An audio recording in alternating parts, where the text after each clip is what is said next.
আসসালামু আলাইকুম। আজকে আমাদের কাজ ছিল ইনকিউবেটরটা মেশিনটা যেটা আমরা কালকে কিনে নিয়ে আসছি ওটা সেট করা। তো আজকে সকালে প্রথমে আগে মুরগিকে খাবার দিয়ে নিচ্ছিলাম। আবার মুরগিগুলো এই সেটে ডিম পেড়েছে। আমার সব বেশিরভাগ মুরগি এই সেটেই ডিম পারে, দুই একটা অন্য দিক ডিম পারে। প্রথমে আগে খাবারগুলো দিয়ে নেই, তারপর এখন মুরগির ডিমগুলো আগে তুলে নিতে হবে। মুরগির ডিমগুলো আবার এই জায়গায় রাখলে ওরা ভাঙে না, কিন্তু এইদিক ওদিক ছড়াই ছিটাই দেয়। তো এগুলো এখন তুলে নিয়ে ঘরে রাখতে হবে। তারপরে আমাদের মিস্ত্রি আসার কথা ইনকিউবেটর মেশিনটা সেট করার জন্য।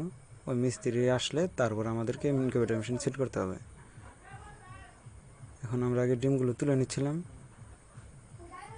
মুরগি থাকার কারণে ডিমগুলোতে কিছু ময়লা ভরে আছে।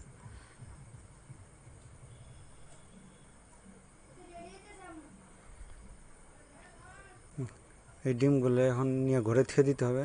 আগে দেখে নিলাম যে পানি আছে নাকি, কারণ মুরগির ঘরে সবসময় পানি রেখে দিতে হয়। খাবার না থাকলেও সমস্যা নাই, কিন্তু পানিটা সবসময় রাখতে হয় যাতে মুরগির কখনো পানির অভাব না হয়। আর আজকে মুরগির ডিম পারছিল হলো 12টা। আর এই যে আমাদের ইনকিউবেটর সেট করার জন্য কারেন্টের লোক মিস্ত্রি।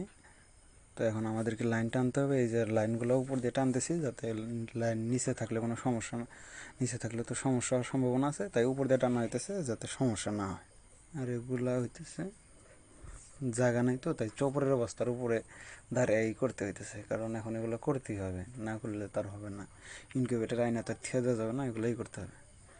এখন এই জায়গায় যে সকেটে লাইন দেওয়া হইতেছে, যদিও সমস্যা হয়েছিল অনেক, কয়েকবার লাইন দেওয়ার পরেও লাইন আসতেছিল না।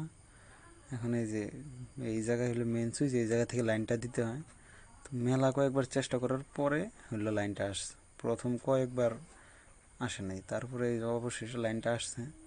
আর এখন হইতেছে আমাদের ডিম দেওয়া হয় নাই, কিন্তু ইনকিউবেটরটা হইতেছে চালু করা হয়েছে। আপনারা ডিম সবাই আমার ইনশাল্লাহ জন্য আমরা পরে দোয়া দিব। করবেন এবং আমাদের জিনিসগুলোর জন্য দোয়া করবেন।